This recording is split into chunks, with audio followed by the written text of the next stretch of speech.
ஸ்ரீ சிவசங்கரா தேவனே, ஸ்ரீ சிவசங்கரா தேவனே. Shankaram Sivashankaram. Question from Sainathan Sivashankar. ஒரு கொட்டேஷன் இன்டர்நெட்டில் பார்த்தேன். God doesn't call the qualified, he qualifies the called. அதை நம்மிடத்தில் நிதர்சனமாக பார்க்க முடியும். அதை பற்றி விளக்கவும். Unless there is a qualification, why God should select you out of 500 crores of population in the world? இல்லையா, ஒரு ஆஃபீஸில் வேலைக்கு எடுக்கணுன்னாவே எவ்வளோ ரிட்டன் டெஸ்ட்டு, அப்புறம் இன்டர்வியூ எல்லாம் வச்சு ஒரு ரவுண்ட் 2 ரவுண்ட் 3 ரவுண்ட் அதுக்கப்புறம் தான் வேலையே கொடுக்குறாங்க. அந்த மாதிரி கடவுள் எல்லாருக்கும் தகப்பன் தாய் 2 அவன் தான் இருக்கான். அப்போது அவன் ஏன் திடீர்னு ஒரு ஆள் ஃபேவர் பண்ணணும் இல்லையா? So you will also select based on your qualities and merits. உங்கள்கிட்ட இருக்கணும் குவாலிஃபிட்டிஸ். இல்லைன்னா கடவுள் உங்களை அப்படியெல்லாம் ஒன்றும் தூக்கி தலைமையில் வச்சிட மாட்டோம். You have to prove your metal. சில பக்தர்கள் வாழ்வில் மட்டும் நடக்கும் அதிசயங்கள் என்பவை அவர்களுடைய நம்பிக்கை மற்றும் பிரார்த்தனைக்காக விதியை மாற்றி இறைவன் செய்பவையா அல்லது அவையும் விதிக்கப்பட்டதுதானா? ஒவ்வொருத்தருக்கும் பிறக்கிற போதே 9 துவாரங்கள் இருக்கு இல்லையா? 2 கண்ணு, 2 நாஸ்டில்ஸ், 2 காது, ஒரு வாய், கீழே இடுப்புக்கு கீழே மலமூத்திரங்கள் வருகிறது 9. ஸோ பிறக்கிற போதே 9 கிரகங்களும் இந்த 9 துவாரங்கள் வழியாக நம்மக்கிட்ட லிங்க் வச்சுக்குது.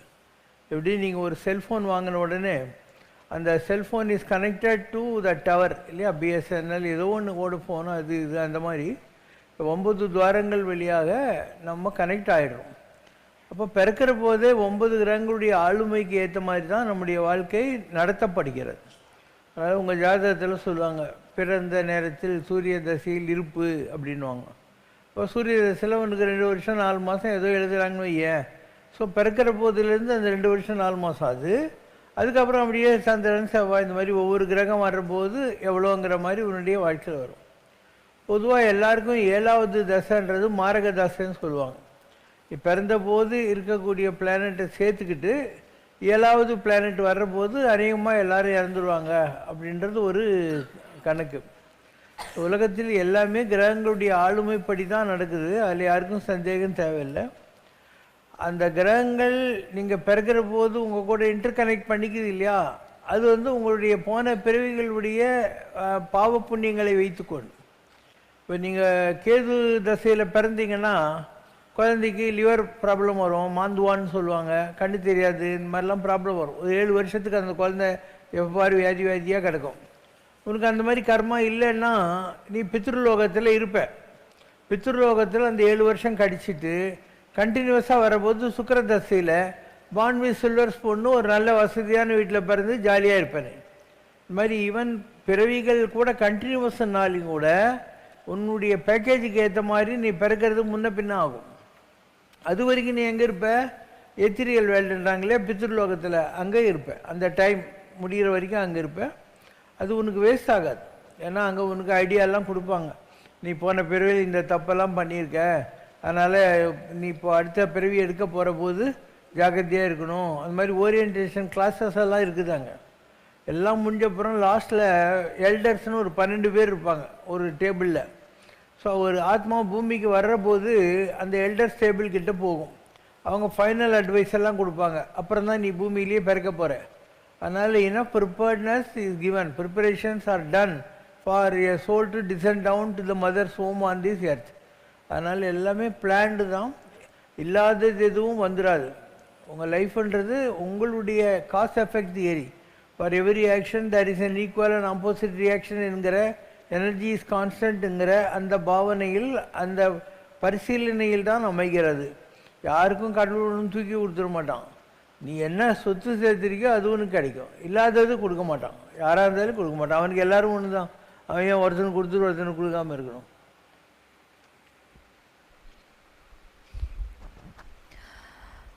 வழிபாட்டு தலங்களில் இறை சக்தியை நிலைநிறுத்தி வைக்க என்ன செய்ய வேண்டும்?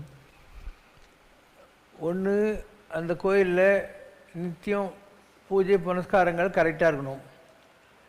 அண்ட் அதை விட கொஞ்சம் இம்பார்ட்டண்ட்டாக பண்ண முடியும்னா நித்திய ஹோமம் இருக்கணும். ஏன்னா ஜனங்க வந்து கும்பிட அந்த கல்லில் இருக்கிற சக்தி கொஞ்சம் குறையும். அப்போ நீங்கள் ஒரு கடம் வச்சு யாகம் வளர்த்து அந்த எனர்ஜைஸ்டு வாட்டரை கொண்டு போய் திருப்பி ஒரு டே டு டே கும்பாபிஷேகம் மாதிரி கடவுளுடைய சிலையில் எனர்ஜி பண்ணிக்கிட்டே இருக்கணும். இது ஒன்று. ரெண்டாவது, அந்த கடவுள் சிலையில் இருக்கு இல்லையா, அதுக்கும் தேவைகள் எல்லாம் உண்டு. அதுக்கு சாப்பாடு, அந்த மாதிரியான தீர்த்தங்கள், ட்ரெஸ்ஸு, இந்த மாதிரி பல இனங்கள் இருக்கும். குழந்தையும் தெய்வமும் கொண்டாடும் இடத்திலேன்னுவாங்க. இப்போ நீ எவ்வளோ கொண்டாடுறியோ அந்த அளவுக்கு உனக்கு நல்லது பண்ணும் கடவுள். அதனால் எந்த கோயிலாக இருந்தாலும் நீங்கள் அதுக்கு படையல்கள், அதுக்கான பூஜை இதெல்லாம் பண்ண வேண்டியிருக்கும். இது ரெண்டாவது. மூணாவது, எந்த கோயிலில் நிறைய பக்தர்கள் போய் கும்பிட்றாங்களோ, இப்போ ஒவ்வொரு தடவை அந்த பக்தன் போய் இப்படி கண்ணை மூடுற போது அவனுடைய ஸ்பிரிட் அந்த கல்லுக்குள்ளே போகுது. ஏன்னா நீ அந்த கல்லை நினச்சிக்கிட்டு தானே இப்படி பண்ணுற, உன்னுடைய ஸ்பிரிட் அதில் வச்சு நீ கடவுள்கிட்ட கும்பிட்ற.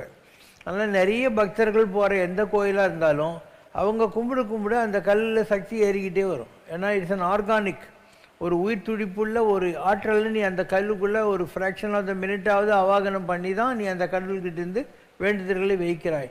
அதனால் அதுவும் தேவைப்படும். அதனால் இது இன்டர்டிபெண்ட்னுவாங்க. எந்த கோயிலில் எனர்ஜி நல்லா இருக்கோ அங்கே போனால் நல்லது நடக்கணும்னு நிறைய பேர் போவாங்க. நிறைய பேர் எந்த கோயிலுக்கு போகிறாங்களோ அங்கே எனர்ஜி நல்லாயிருக்கும்.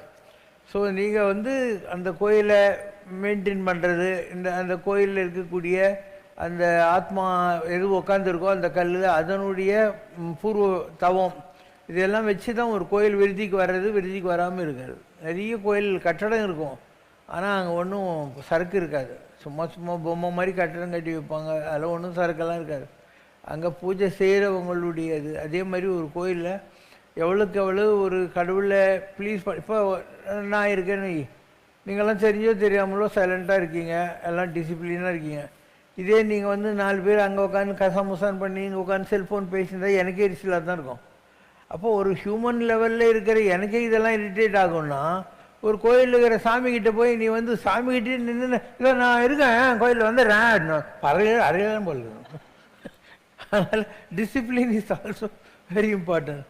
கிளீன்லினஸ் இஸ் காட்லினஸ்னுவாங்க. ஒரு கோயில் எவ்வளோ சுத்தமாக வச்சுருக்கியோ அதுக்கேற்ற மாதிரி அந்த கோயிலில் தெய்வ சாநித்தியம் இருக்கும். நிறைய கோயில்கள் வவ்வால் நாற்றை அடிச்சுக்கிட்டு அழுது வஞ்சிக்கிட்டு இருக்கும். அந்த அபிஷேகம் பண்ண தண்ணியெல்லாம் அந்த கோமுகம் வழியாக வர இடத்துல போய் பார்த்தீங்கன்னா நாற்று அச்சுன்னு இருக்கும். ஏன்னா க்ளீனே பண்ணியிருக்க மாட்டானுங்க. நிறைய கோயிலில் சாமியை எப்படி எண்ணெய் தடவிட்டு அது மேலே கொஞ்சம் கலர் தண்ணி அடிச்சுட்டு வாசனை திரவியங்கள்னுவாங்க. அதை அந்த இருந்த துண்டை எடுத்து துடைச்சிட்டு அதையே திருப்பி கட்டிடுவாருங்க. இந்த மாதிரி நீ அந்த மாதிரி பண்ணுவியா? உனக்கு நீ குளிச்சுட்டு இந்த மாதிரி ஒரே துணியை வந்து 3 வருஷம் கட்டின்னு உட்காந்து இருப்பியா? இதெல்லாம் தான் குறைகள். குழந்தையும் தெய்வம் கொண்டாடும் இடத்துலன்னு இதுதான். இங்கே லூகாஸ் டிவிஎஸ்க்கு எதிரில் திருவல்லிதாயம்னு ஒரு கோயில் இருக்குது. குரு பகவான் ராமர் எல்லாம் வந்து கும்பிட்ட சிவபெருமான் அங்கே இருக்கிறவர். அங்கே வள்ளல் பெருமானார் போகிறாரு. போகிற சொல்கிறாரு, கிழிஞ்ச துணி கட்டின்னு சாமி உட்காந்து இருக்குது. நைந்த கந்தைக்கும் கதியத்தீரோ ஐயாங்கிறார். கிழிஞ்ச துணி கூட கதி இல்லாமையாப்பா நீங்கள் உட்காந்துருக்க அப்படிங்கிறாரு. இப்போ அந்த மாதிரி பல கோயில்களில் சுத்தம் இருக்காது. சாமிக்கு ஒழுங்காக ட்ரெஸ் எல்லாம் பண்ண மாட்டாங்க, எதுவும் பண்ண மாட்டாங்க. ஆனால் நம்ம கோயிலில் இருக்கிற சாமிக்கு பாரு, ஏதாவது ட்ரெஸ்ஸுங்க புதுசாக வந்துக்கினே இருக்கும். எவ்வளோ ட்ரெஸ்ஸு தான் வச்சுக்க முடியும். அதனால் நம்ம என்ன பண்ணுவோம், சொல்லுவோம், நீங்கள் எந்த கோயிலுக்காவது கொண்டு போய் கொடுக்குறதுனா ஒரு லெட்ரு வாங்கினுவாங்க. அதாவது வேறு கோயிலுக்கு நீ டொனேட் பண்ணணுன்னா லெட்ரு வாங்கினா நான் ஃப்ரீயாக கொடுத்துட்றேன். நம்ம கோயிலில் அந்த அளவுக்கு நம்ம கொடுத்துனே இருக்கோம், வந்துக்கிட்டே இருக்குது, நமக்கு ஒன்றும் ப்ராப்ளமே இருக்காது. இதுக்கெல்லாம் கூட ஒரு பாக்கியம் இருக்கணும். இப்போ நான் இன்றைக்கி போட்டுங்கிற ட்ரெஸ் கூட புதுசு ஏன்னா. ஸோ அதுக்கெல்லாம் கூட ஒரு குடுப்பினன்னு சொல்லுவாங்க இல்லையா, அது இருக்கணும். நல்லா ட்ரெஸ் பண்ணுறதுக்கு, கொஞ்சம் வசதியாக இருக்கிறதுக்கு, ஒழுங்காக சாப்பிட்றதுக்கு, அந்த இடம் ப்ரஸ்பரஸாக இருக்கிறதுக்கு எல்லாத்துக்கும் கூட ஜாதகமெல்லாம் இருக்குது. சமர்த்த ராமதாசன் ஆஞ்சநேய சுவாமியினுடைய அவதாரமாக சிவாஜி மகாராஜனுடைய காலத்தில் ஒருத்தர் இருந்தார். அவர்கிட்ட ரங்கநாத கோஸ்வாமின்னு ஒருத்தர் இருந்தார். அந்த ரங்கநாத கோஸ்வாமி எப்போ பாரு பட்டு பீதாம்பரம் போட்டு ஜாலியாக சுற்றுவார். சமத்தா கிட்டே இருக்கக்கூடிய மற்ற சிஷ்யங்கள்லாம் வந்து அழுக்கு துணி கட்டின்னு அப்படியெல்லாம் சுற்றிக்கின்னு இருப்பாங்க. இவங்களுக்கு ஒரே காதில் புகை. அவர்கிட்ட சொல்கிறாங்க, பாருங்கள் நாங்கள்லாம் எப்படி டிசிப்ளினாக இருக்கிறோம், அவன் பாருங்கள் பட்டு பீதாம்பரம் கட்டி சுற்றுறாரு. குருக்கு அது கூடவா தெரியாது இருக்கும், படவா அப்படியா பண்ணுறான், நாளைக்கு காத்தால அவனை வெறும் கோமணம் கட்டின்னு உட்கார சொன்னேன் நான் சொல்லுன்னு. குரு சொல்லிட்டாருல்ல அப்படின்னு ரங்கநாத கோஸ்வாமி வெறும் கோமணம் கட்டின்னு இருக்கார். அதை பார்த்துட்டு சிவாஜி மகாராஜிக்கிட்ட போய் சொல்கிறான், அவருக்கு என்ன கோவம்னு தெரியலிங்க, வெறும் கோமணம் கட்டின்னு சுற்றின்னு இருக்காரு. உடனே சிவாஜி வந்து பட்டு பீதாம்பரம்லாம் ஒரு தட்டில் வச்சு எடுத்துன்னு வரான். சிவாஜிக்கு ஒரு சேர் போடுறாங்க, இவருக்கு ஒரு சேர் போடுறாங்க. இவங்க இருக்கிற இடத்துல எல்லாம் ஒரே ரஜகஜ துரக பద్ధதிகள் எல்லாம் சேர்ந்து ஒரே கும்பலாகுது. இந்த குரு சமர்த்தா வராரு, அந்த பக்கம் சிஷ்யங்களோட வராரு. வர்றபோது அங்கே என்ன நடக்குது பார்த்து வாங்கடான்ட்டு, நாங்கள் அக்கிரமாகுது, நாங்கள் அவனை வெறும் கோமணம் கட்டி உட்கார வச்சோம், இப்போ பார்த்தா சிவாஜி அவனுக்கு விசிறின்னு இருக்கிறாரு, அவன் அழகாக ட்ரெஸ் பண்ணின்னுட்டு சிம்மாசனத்தில் உட்காந்துருக்கான், சிவாஜிக்கு இணையாக அப்படின்னாங்க. அப்போ குரு சிரிச்சின்னு சொன்னாரான், அவன் ஜாதகம் எப்படிக்குது பார்த்தியா, நீ கோமணம் கட்டி நடுரோடில் உட்கார வச்சா கூட ராஜா அவனுக்கு விசிற மாதிரி பட்டு துணி கட்டிக்கிற மாதிரி ராஜாவுக்கு இணையாக சிம்மாசனத்தை உட்கார்றாரு அவங்ககிட்ட இருக்குது, இதெல்லாம் உங்களுக்கு தெரியலையா அப்படின்னாரு. அதே மாதிரி திருச்சியில் ஸ்ரீரங்கத்துக்கிட்ட ராமானுஜர் இருந்தார். ராமானுஜர் ரொம்ப பெரிய நிலையை அடைந்த ஒரு மகான். அவர்கிட்ட சிஷ்யங்கள்லாம் இருந்திருப்பாங்க இல்லையா, அவருக்கு கைங்கரியம் பண்ணுகிற மடத்தில் இருக்கிறவங்கெல்லாம் இருந்திருப்பாங்க. அப்போ ஒரு நாள் ஒரு காட்சி, அங்கே அந்த காவேரியில் குளிச்சுட்டு ஒரு பொம்பளை, அவருடைய ஹஸ்பண்ட் என்ன பண்ணுறான், கீழே அவன் மேலே இருக்கிற பட்டு துண்டை விரிக்கிறான். அவள் அது மேலே நடந்து போகிற வரைக்கும் அவன் கையில் கொடையை கொடுக்குறான். அங்கே போய் திருப்பியும் அந்த பட்டு துண்டை அப்படி விரிக்கிறான், அவன் கையில் கொடை விரிக்கிறான். இதை பார்த்துட்டு ராமானுஜர் கேட்குறாரு, என்ன பண்ணிகிட்டு இருக்கேன்னு. உலகத்திலேயே என்னுடைய மனைவி பொண்ணு தாய் ரொம்ப அழகானவ, அவன் மேலே வெயில் எல்லாம் படக்கூடாது, அதனால் நான் இப்படி நல்லா அவளை பார்த்துக்கிறேன்னு. அவர் சொன்னார், இதெல்லாம் லூஸாக இருக்கே நீ, இதை விட அழகான ஒரு விஷயத்தை நான் காட்டுறேன் அப்படின்வார். இருக்கவே முடியாதுன்றான். நீ வான்னு அவனை கூட்டின்னு போகிறார். போயிட்டு ரங்கநாதனை காட்டுறாரு. அப்போ பச்சை மாமலை போல்மே நீ பச்சாவையா மறு மலை இருந்தால் இப்படி அப்படி ஒரு இது, பவளவாய் கமலச்செங்கன் அச்சுதா அமரரே ஆயிரதம் கொழுந்தே என்னும் இச்சுவை தவிர யானும் போய் இந்திரலோகமாலும் அச்சுவை விரன் வேண்டிய நரங்கமான நகருளாரேன்னு. அதை பார்த்த உடனே அவன் மாறிடுறான். நான் எவ்வளோ முட்டாளாக இருந்தேன், இனிமேல் எனக்கு இந்த மந்திரி வேலையெல்லாம் வேணாம், அவங்கக்கிட்ட சிஷ்யனாக வந்துடுறோன்னு அவனும் அவன் பொண்டாட்டி 2 பேரும் ராமானுஜர்கிட்ட சிஷ்யராக வந்துடுறாங்க. இந்த மற்ற சிஷ்ய கேடிங்கெல்லாங்குத இல்லை, அதுங்களுக்கெல்லாம் ஒரே காதில் பொறாமல், ஏன் பாரு அவன் மந்திரியாக இருந்தவன்றதுனால அவனுக்கு குரு வந்து ராஜ மரியாதையெல்லாம் கொடுக்குறாரு, நம்மளெல்லாம் கண்டுக்கவே இல்லை இவ்வளோ நாள் ஆகிட்டு அப்படிங்கிற மாதிரி. ராமானுஜருக்கு தெரியாமையாக இருக்கும். So to teach the lesson அவனை கூப்பிட்றாரு. எனக்கு ஒரே ஊரில் ஸ்ரீரங்கத்துக்கிட்ட தானே இருக்குது ஒரேயூர், அங்கே ஒரு வேலை இருக்குது, நீ போயிட்டு வான்னு அந்த பிள்ளை உரங்கா வெள்ளிதாசன் அனுப்பிச்சிடுறாரு.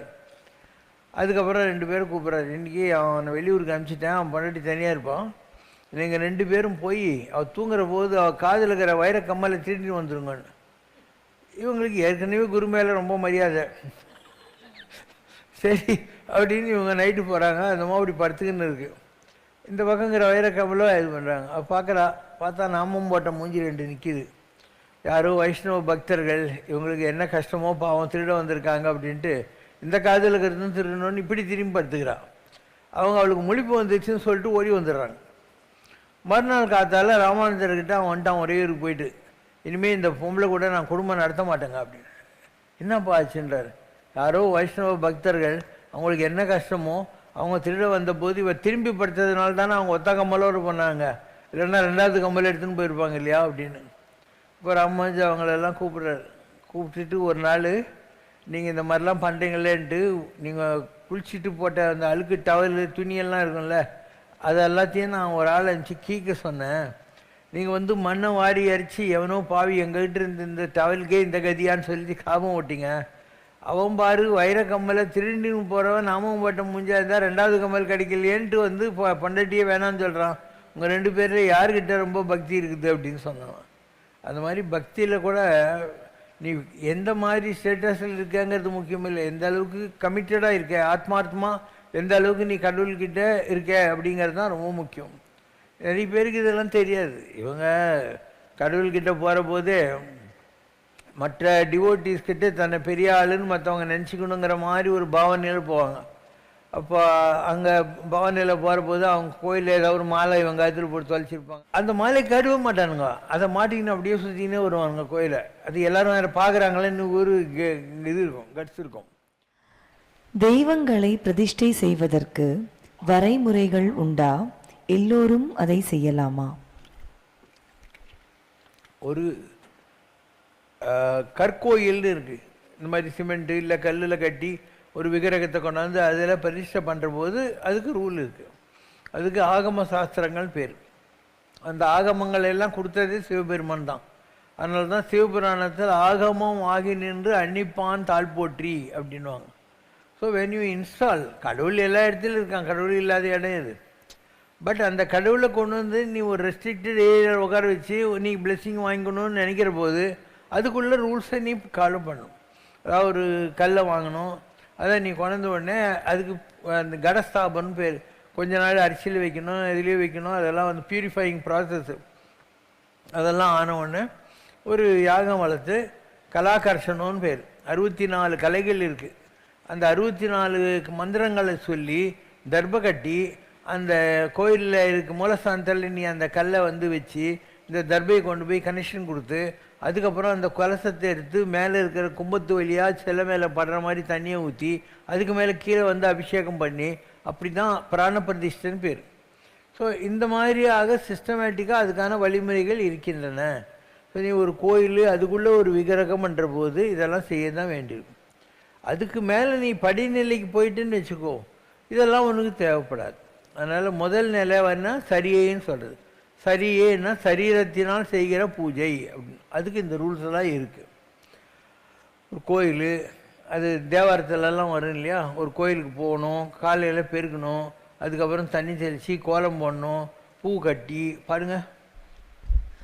நிலை பெறுமாறு எண்ணுதியேல் நெஞ்சே நீவா நித்தலும் எம்பிரானுடைய கோவில் புக்கு புலர்வதன் முன் அலகிட்டு மெழுக்குமிட்டு பூமாலை புனைந்து ஏத்தி புகழ்ந்து பாடி தலையார கும்பிட்டு கூத்துமாடி சங்கராஜய போற்றி போற்றி என்றும் அலை புனல் சேர் செஞ்சடை எம்மாதி என்றும் ஆரூரா என்றென்றே அலரானில்லை. இதெல்லாம் வழிமுறைகள். எப்படி அந்த ரிச்சுவலிஸ்டிக் பூஜை சரீரத்தினால் செய்யணுங்கிறதுக்காக இதெல்லாம் பெரியவங்க வச்சுருக்காங்க.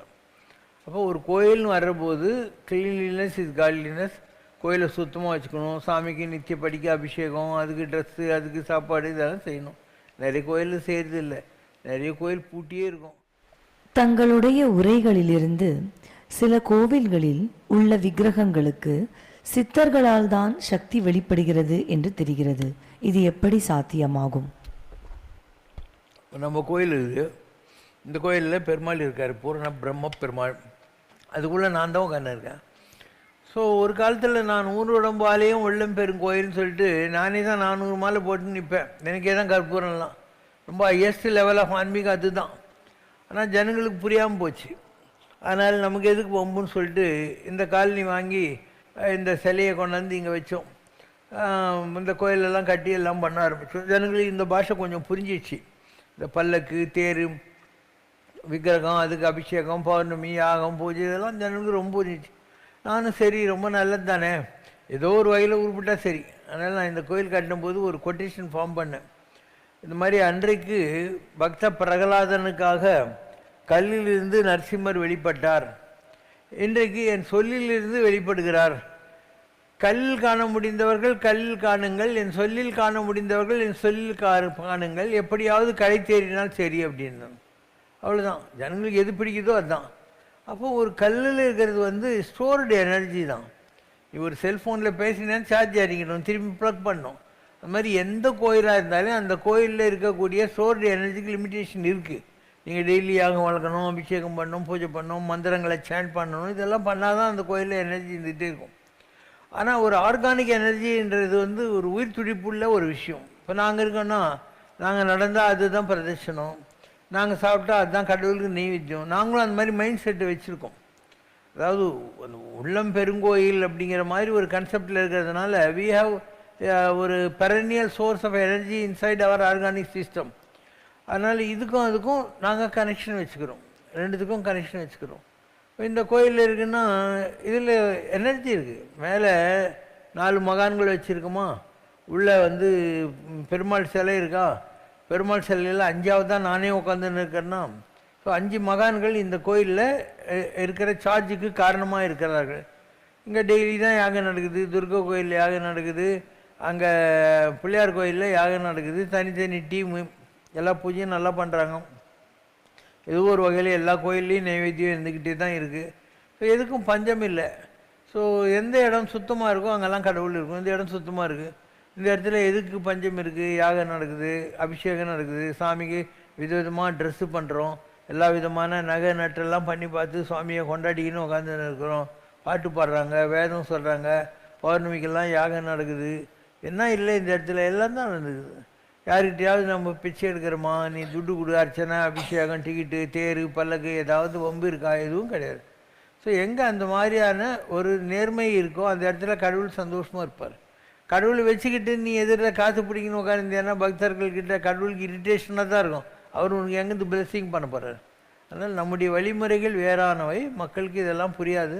எல்லா கோயிலும் நீங்கள் பார்க்குறீங்க இல்லையா, ஏதோ சில கோயில் தான் சுத்தமாக வச்சுருப்பாங்க. மற்ற கோயிலெல்லாம் நான் சொன்ன மாதிரி தெலுங்கில் நாங்கள் சொல்லுவோம் குள்ளு கம்பூன்னுவோம், கொலை நாத்தம் அடிக்கும் அந்த இடத்துல. அந்த மாதிரி கோயிலில் மனுஷங்களே இருக்க மாட்டாங்க, எப்படி சாமி இருக்க போகுது அந்த இடத்துல? ஸோ நீ கோயில் இந்த வழிபாடுன்னு வந்தால் இந்த மாதிரி ஒரு கோயில் நடத்த முடியுமானா நடத்து, இல்லைன்னா வாய் முடின்னு உள்ளுக்குள்ளேயே உன் வீட்டில் எதனா கலர் காகிதம் ஜவுளி கடைக்காரன் கொடுத்தது இருக்கும், பிரேம் பண்ணிவிட்டு ஊதுவத்தி காட்டிட்டு ஒரு நாள் முடிஞ்ச பூஜை பண்ணிக்கிட்டு போயிட்டே இரு. ஜோதிமயமான மூர்த்தி இவன், ஜோதிமயமான மூர்த்தி சொல்ல இயலுமோ மாபெரும் கீர்த்தி, ஜோதிமயமான மூர்த்தி ஆதியந்தமில்லதேவன் இவன், நீதி தழைக்க வந்த பாலன் இவன், ஜோதிமயமான மூர்த்தி புள்ளிமயில் ஏறி பறந்தான், வள்ளி குரமாதை மணந்தான், அள்ளி கொடுக்கும் மன்னதாதா எங்கள் அன்புமயமான பாபா இவன், ஜோதிமயமான மூர்த்தி தங்கரதம் ஏறி வருவான். ओम जय शिव शंकर रे स्वामी जगत परिपालक रे, आदि शंकर अवतारा अनाथ रक्षक रे, ओम जय शिव शंकर रे. அன்னையும் தந்தையும் நீவென்றறிந்தும் அன்பில் நனைகின்றோம் சுவாமி, அன்பில் நனைகின்றோம். ஆசானும் இறையாகிய தேவா நின்னடி பணிகின்றோம். ஓம் ஜெய சிவசங்கரரே. கைலையை பன்முறை வலம் வந்தாய் ஓ கருணாகர கீர்த்தி, சுவாமி கருணாகர கீர்த்தி. மயிலையில் நின்று வரம் தருகின்றாய் மங்களகர மூர்த்தி. ஓம் ஜெய சிவசங்கரரே. ஆனந்த சாகரம் தனிலம்மையாழ்த்தும் அற்புதாருள் ஜோதி, சுவாமி அற்புதாருள் ஜோதி. ஆரத்தி செய்து பாடி மகிழ்ந்தோம் அருள்வாய் பரஞ்சோதி. ஓம் ஜெய சிவசங்கரரே. நாராயண நாராயண ஓம் சத்யநாராயண நாராயண நாராயண ஓம். நாராயண நாராயண ஓம் சத்யநாராயண நாராயண ஓம் சத்யநாராயண நாராயண ஓம். ஓம் ஜெய சிவசங்கரரே. அம்மையோடு அப்பனென வந்தவர்க்கு மங்களம், ஆசானும் தெய்வமுமாயானவர்க்கு மங்களம். இத்தனை துயர்கள் எல்லாம் தீர்ப்பவர்க்கு மங்களம். ஈஸ்வராவதார சிவசங்கரர்க்கு மங்களம்.